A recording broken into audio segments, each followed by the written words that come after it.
Bonjour à tous et bienvenue à l'émission du Trousseau Angélique.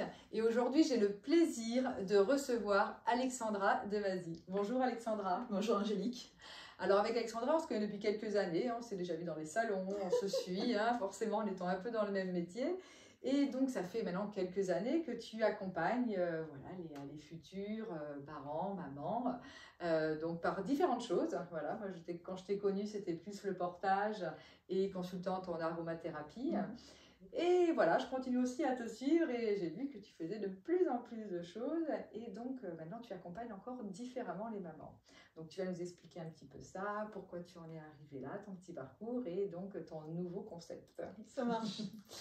Merci Angélique de me recevoir, c'était un vrai plaisir. Et puis, donc moi effectivement je suis Alexandra, donc je suis maman de 3 grands enfants. Le premier va faire ses 22 ans dans quelques jours. Mon second, c'est 17 ans à peu près au moment de Noël. Et la petite dernière, elle a 10 ans. Et c'est vrai que du coup, mon chemin de femme s'est modifié à chaque grossesse. Et du coup, voilà, c'est vraiment... lorsque j'ai eu mon premier enfant, c'était la volonté d'être présente au maximum pour lui. Mon emploi de salarié à l'époque, ça s'était pas super bien passé et je me suis rendu compte que c'était pas ce que je voulais moi pour ma vie de maman. Donc je suis devenue rapidement entrepreneur, j'ai envie de dire, voilà, parce que je pense que c'est la solution qui peut permettre à une femme qui a une envie différente de vie professionnelle, voilà, que ça se concrétise. Et donc effectivement, à la naissance de mon deuxième enfant, j'ai découvert le portage bébé, qui a été une véritable passion. Donc on se projette, on est début 2006. Donc les gens traversaient la rue pour venir me voir. J'avais une écharpe de portage jaune bien canari. Et du coup, je me suis rendu compte qu'à la fin de mon congé parental, il y avait un trou béant de ce côté-là, parce que voilà, là on est en 2022 et tout le monde connaît le portage bébé, on en parle beaucoup, il y a beaucoup de marques, etc. Mais voilà, il y a 17 ans, c'était beaucoup moins ça. Donc voilà, c'était ma première entreprise de pouvoir conseiller les mamans et les former ensuite pour devenir monitrices à leur tour. Et puis, il y a 5 ans, donc ma fille avait déjà quelques 4-5 ans. En fait, j'ai découvert les huiles essentielles au niveau émotionnel. Et là, ça a été un nouveau tournant. C'est-à-dire que quand on utilise les huiles essentielles, souvent, on les utilise de façon très pragmatique. On a mal à la gorge, on va prendre un peu de Ravinsara ou du tea tree ou du niaouli. Voilà, on va se soigner comme ça. Et puis, cet aspect-là de l'émotionnel, pour moi, en tout cas, j'étais passée complètement à côté. Et on dit souvent qu'un enfant, c'est une éponge. Seulement, on ne dit pas trop que l'inverse est vrai aussi. C'est-à-dire que lorsque nos enfants vont mal, eh ben, nous, on ne va pas au top non plus. Et donc, il y a 6 ans maintenant, mon fils aîné traversait une phase difficile. Et en fait, on m'a proposé un mélange, donc c'est ce qu'on appelle une synergie, du coup, en huile essentielle. Et c'est devenu une espèce de doudou olfactif. C'est-à-dire que je m'en mettais sur les poignets et ça me faisait du bien, ça me remontait le moral.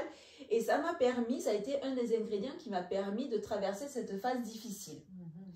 Et du coup, en tant que formatrice en portage bébé, en accompagnant les mamans du coup depuis déjà quelques années, je me disais mais c'est formidable de leur apporter cet ingrédient en plus pour leur mieux-être. Donc finalement, je me suis formée, je suis devenue aromathérapeute spécialisée dans le suivi de la femme et de la famille. Et de fil en aiguille, eh bien, j'accompagnais des femmes vraiment dans leur transition de vie. On se retrouve parfois avec des questionnements, savoir si nos choix sont bons, si on est toujours aligné justement avec les décisions que l'on a prises par le passé. Et puis, j'ai commencé petit à petit, notamment par l'aromathérapie, à former les personnes, à former les mamans pour devenir conseillères à leur tour. Et du coup, j'avais un rôle de coach. Les mamans en fait que tu suivais en accompagnement. Exactement, c'est ça. Et donc, enfin, oui, il y en a qui m'ont suivi effectivement sur plusieurs activités. Il y en a qui me rencontrent par l'aroma.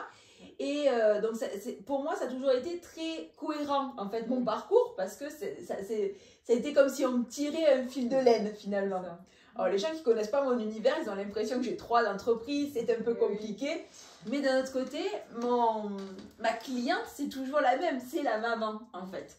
Parce que moi, en devenant maman, j'ai vraiment été métamorphosée par ma grossesse et par chaque naissance. Voilà. Et donc du coup, depuis maintenant un an, donc je me suis vraiment spécialisée dans le coaching de maman. Et donc j'aide celles qui se posent vraiment des questions par rapport à leur vie professionnelle. Tu sais, il y a un moment, quand tu es salarié et que tu n'as pas d'enfant, tu as certains horaires, tu as une certaine pression, que tu arrives parce que du coup c'est comme ça. Voilà. Donc tu te dis, voilà, j'ai des objectifs, je veux atteindre tel poste. Bon, ben, pour y arriver, il faut que je prenne mon mal en patience, il faut que je dise oui un peu. C'est ça. Et puis un jour, quand tu es maman, ben, souvent tu te poses des questions. Plus les mêmes, voilà, on n'est plus que salarié, on est aussi maman et donc on est... c'est ça, et puis on a envie... passe un peu avant. Voilà, on a envie de passer plus de temps avec eux, on a envie de les voir grandir. Les priorités. C'est ça. Ne sont plus les mêmes. Ouais, exactement. Et puis je pense que quelque chose que je dis souvent, c'est qu'on est la première génération à avoir envie de tout concilier. Oui. Oui, c'est vrai qu'avant, voilà, où on travaillait, c'est ça. Et le jour où on avait les enfants, c'était que les enfants. Voilà. Ou ma mère, par exemple, elle a travaillé parce que du coup, les années 70, début 80, forcément, c'était la femme active, elle devait aller travailler, être l'égale de l'homme, etc. Mais du coup, voyez vraiment le soir tard. C'est ça. J'ai été beaucoup gardée par ma grand-mère, tu vois. Et ça, j'avoue qu'en devenant maman, j'avais pas envie de ça. Tout à fait, je comprends. Voilà. Mais sans lâcher mon côté pro. J'avais envie d'avoir cet équilibre, du coup, d'être maman quand ils avaient besoin de moi. Je voulais être là, présente, une sortie scolaire, je veux pouvoir me libérer. Et puis, de notre côté, je veux avoir cette ambition-là de professionnelle. Et donc, du coup, je me suis dit, mais en fait, je ne suis pas la seule à faire ce cheminement. Et celles qui se lancent, en fait, dans l'entrepreneuriat, mais un petit peu... à la légère, j'ai envie voilà, c'est-à-dire on verra bien, parce que à la limite il y a toujours un plan B, si ça marche pas, j'irai reprendre mon travail chez X ou Y. Oui, donc en plus on s'y met pas à fond et on découvre pas vraiment aussi qui on est et qu'est-ce qu'on a envie de transmettre. C'est ça. Donc c'est tout à fait ça. Et donc si tu veux, il y a un an, j'ai commencé à me dire bon, si je veux vraiment développer cet aspect-là, il faut que j'investisse. Donc, j'ai pris une coach business où j'ai vraiment monté mon projet. Donc, mon programme s'appelle Reconversion ambitieuse. Et ça accompagne du coup les mamans sur 4 mois pour qu'elles puissent refaire un petit peu un schéma, une photo instantanée de qui elles sont aujourd'hui. Oui, parce que c'est vrai que on change. On est la maman qui était avant, j'avais déjà dit dans une autre entrevue, c'est plus la même après. Déjà, nous, on l'a bien senti. Puis moi, j'étais la première, en étant enceinte, à avoir une coach pour devenir accompagnante périnatale et comment ouvrir aussi le lieu de bien-être pour bien-être, là où nous sommes actuellement. Donc, il y a tellement de changements et c'est vrai que c'est important d'être suivi parce que déjà, quand on rentre les hormones, que ce soit avant ou même un petit peu après, on a toutes les hormones et puis il y a tout ce qui se passe. Si on n'a pas quand même c'est ça, une petite chose quand même d'un petit peu de sérieux, on part et on le fait pas, on va pas le faire en fait. Donc, c'est ça. Et donc tu as entre guillemets, comme tu dis, sur 4 mois, parce qu'il y a des thèmes précis, qu'est-ce que tu vas justement aller chercher, donc là déjà la femme, déjà qu'elle se découvre qui elle est, enfin c'est quoi en fait à peu près le programme entre guillemets? Alors le programme c'est alors déjà ce qu'il faut savoir c'est que donc c'est un programme en e-learning donc qui est accessible peu importe où est-ce que l'on se trouve. Ça c'est intéressant pour les personnes qui nous regardent et qui ne sont pas parce qu'elle est à côté dans le 34 mais voilà si vous êtes loin continuez à regarder l'entrevue. Donc ça déjà c'est un e-learning mais je voulais pas que ce soit que du e-learning donc c'est à dire qu'on fait des zooms tous les 15 jours où je peux répondre aux questions et où je peux faire un suivi. Et au moins, je vois que tout le monde évolue au fur et à mesure. Donc, première étape. Est-ce que tu les as tous ensemble? Oui. Mais tu peux faire des fois des petits zooms. Est-ce qu'il y a des choses aussi quand même en individuel s'il y a besoin? Alors, ça peut être une formule VIP, en fait. Important. Voilà. Donc, tu as une première formule où tout le monde est en collectif, donc avec les Zooms collectifs. Et c'est sympa parce que des fois, quand on est maman et quand on décide d'être entrepreneur, il y a cette solitude-là, quelque part, des fois, qui est un peu pesante aussi. Donc, voilà. C'est pour ça que c'est important aussi, quand même, d'avoir ces Zooms collectifs.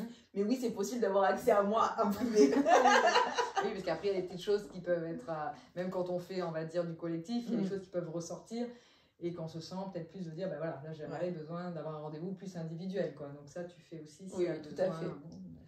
Donc, du coup, première étape, eh bien, nous sommes une maman. Donc ça, c'est le postulat de départ. Voilà, donc quelle maman je suis? Qu'est-ce que j'avais comme idée? Quelle est la maman que je suis aujourd'hui? Quelle est la maman que je veux être? Et peut-être ben voilà, réfléchir à comment mettre des petites choses pour aller vers cette maman un peu idéale. Elle n'existe pas, mais bon voilà, c'est un peu... C'est là comment nous on la voit par rapport à ce qu'on a vécu aussi. Exactement. Donc on est vraiment là-dessus, sur prendre en considération nos propres besoins, chose que l'on oublie beaucoup, hein, parce qu'on fait beaucoup passer nos enfants en premier. Et puis, là, dernièrement, j'ai accompagné une femme, son fils avait déjà 15 ans, donc elle avait un fils, il avait déjà 15 ans. Et ça l'a remué pas mal parce que du coup, voilà, elle s'est dit, mon Dieu, j'aurais bien aimé faire ça quand mon fils était petit. Mais voilà, chaque chose arrive à l'étape où au moment c'est la bonne, quoi. Donc, première étape, je suis maman, donc je découvre mes besoins, je les fais respecter aussi, c'est important. Voilà, de se prendre en considération et c'est comme dans l'avion, c'est-à-dire que si on ne prend pas notre masque, nous d'abord, on ne peut pas aider les autres. Et quand on est une maman, si on ne recharge pas nos batteries, si on n'arrive pas à prendre soin de nous, on n'arrivera pas à être la maman qu'on veut être. Donc ça, c'est un premier pilier du programme. Le deuxième, on est des femmes. Et donc, qui veut dire entrepreneur femme, veut dire ne pas être à 100% tout le temps, parce qu'on a nos cycles menstruels qui viennent du coup nous nettoyer une fois par mois. Très important. Et dans cette période-là, eh bien, il faut qu'on puisse accepter d'être vulnérable et de ne pas être à 100% tout le temps et de pouvoir lâcher un petit peu. Donc, je les aide justement pour pouvoir avoir une organisation qui puisse permettre ça. Oui, puis quand vraiment on s'en rend compte, il y a des semaines où voilà, on va être plus dans l'action. Et c'est vrai que si on le sait, on le sait. C'est ça. C'est pas, on va justement faire notre programme par rapport à ça. C'est pas là, si on est en action, mais là on va mettre des choses à faire. Par contre, la semaine où on est plus dans le, je sais pas comment dire, mais ce moment où c'est plus dans des, voilà, on va dire, ou dans l'émotion, ou voilà. Alors, il y a la créativité, justement, là peut venir, mais c'est pas là qu'on va mettre en action. C'est ça. Et c'est vrai que des fois, le nombre de femmes, et même nous les premières, si on ne savait pas, qu'on était des fois à dire mais c'est pas possible cette semaine, j'y arrive pas. Alors forcément, si on a un compagnon, il comprend encore moins, si nous déjà on ne sait pas. Et en fait, on perd du temps. C'est ça. C'est pas du tout du temps qui est gagné en fait. Alors que si on le sait, ce qu'on va mettre en action va être beaucoup plus efficace. Donc ça, c'est vraiment très important que tu l'aies mis. Et tu vois, du coup, ça, je les pousse aussi à en discuter avec leurs compagnons. Ben oui. Parce que voilà, il faut qu'elles en prennent conscience et que du coup, elles le disent aussi, voilà, là, franchement, c'est pas la bonne semaine. Ou par exemple, cette entrevue, tu vois, je l'ai mise, voilà, je suis dans ma 2e semaine, donc là, voilà, là, ça va. On est tombé la bonne semaine. Ça, j'ai changé, tu vois. J'ai la pêche, tout va bien, tu vois. Donc voilà, c'est beaucoup ça, et c'est vraiment quelle femme je veux être, donc toujours un peu les mêmes questionnements, mes propres besoins personnels, quels sont mes objectifs personnels, voilà. On est centré sur tout le développement pour nous-mêmes, quoi. Ouais. 3e pilier, on commence à rentrer du coup phase entrepreneuriale. On a toutes quelque chose à donner au monde. On est toutes venues, je pense, sur Terre avec une mission bien précise. Et ça, c'est pareil. Voilà, il faut en prendre, il faut le découvrir, il faut se rendre compte du talent que l'on peut avoir, notre zone de génie, quelle est-elle, et justement, comment on va mettre en place pour que cette zone de génie, elle soit là au maximum. Donc, c'est leur faire... alors, souvent, elles arrivent avec une idée. Donc, on va commencer à bien développer leur idée. Et puis après, 4e pilier, tout ce qui va être marketing. Donc, trouver un nom, trouver peut-être travailler la charte graphique, le logo, stratégie marketing, tous les logiciels que l'on doit utiliser, la communication, parce que je suis chargée de com à la base. C'est pour ça qu'en fait, souvent, des fois, on nous dit, oh là là, vous avez des métiers complètement... Et non, il y a toujours une raison. Quand on a une mission, eh ben, en fait, il faut passer par plusieurs choses pour arriver après à faire notre mission. Donc, c'est super, parce qu'en fait, c'est très complet. Oui. Voilà, et on va vraiment toucher, on va dire, toutes nos parties, que ce soit voilà, ben, le physique, ben, le jouer. Quand je suis fatiguée, quand je ne le suis pas, l'émotionnel, le mental, mais aussi, voilà, et on est aussi dans le concret, parce que souvent, c'est un peu aussi le problème, c'est qu'on peut avoir plein d'idées, mais si après, ce genre de choses-là, on ne le met pas en place, ben, nos idées vont rester sur le papier. C'est ça. Mais donc, c'est bien, en plus, que tu aies toutes ces compétences-là. Toi, tu sais, ces talents, voilà, ces potentiels, elle les connaît, et de les mettre, ben, voilà, justement, voilà, donc ces femmes-là. C'est tout un parcours. Et c'est très amusant. D'ailleurs, je pense que dans la prochaine session, là, je pense que je leur demanderai de m'envoyer une photo au début et une photo à la fin. Ah, sympa ça. Parce que moi, je le vois sur les zooms. Elles sont métamorphosées en 4 mois, quoi. C'est super. Bon, en tout cas, je trouve que c'est une super idée. Vraiment, tu as vraiment un concept qui est vraiment important, parce que je pense qu'il y a beaucoup de mamans voilà, qui se cherchent à ce moment-là, et enfin qui se trouvent peut-être. Mais voilà, qui ne savent pas après comment le faire. Et en plus, je sais bien, c'est que c'est pas non plus très long. Voilà, parce que ça aussi, des fois, et des fois justement que ce soit condensé, mais ça permet de vraiment y aller, d'aller à fond. Voilà, de ne pas se laisser après envahir par le côté aussi, ben voilà, je suis maman, ou ce qu'on peut entendre. Là au moins, ben, c'est de se dire, voilà, j'y vais et j'y vais. J'y vais. Et c'est pour ça que les zooms aussi, c'est important, parce que ça leur donne des petites deadlines à chaque fois. Voilà. On en a besoin, hein, je crois qu'à tout âge. Hein. C'est pas que les enfants. Hein. Bon, en tout cas, ben, merci beaucoup. Donc voilà, donc c'est en ligne. Hein. De toute façon, vous avez les coordonnées après en dessous, hein, dans la description. Et vous la retrouvez également sur le site du Trousseau Angélique. Voilà, vous en saurez aussi un petit peu plus avec toutes les coordonnées. Et un grand merci. Merci à toi. Sandra. Et puis ben, continue dans tes projets. Moi j'aime bien ce genre de femme, je ne sais pas pourquoi. Et puis ben, merci de nous avoir suivis et à bientôt pour une autre entrevue. Au revoir.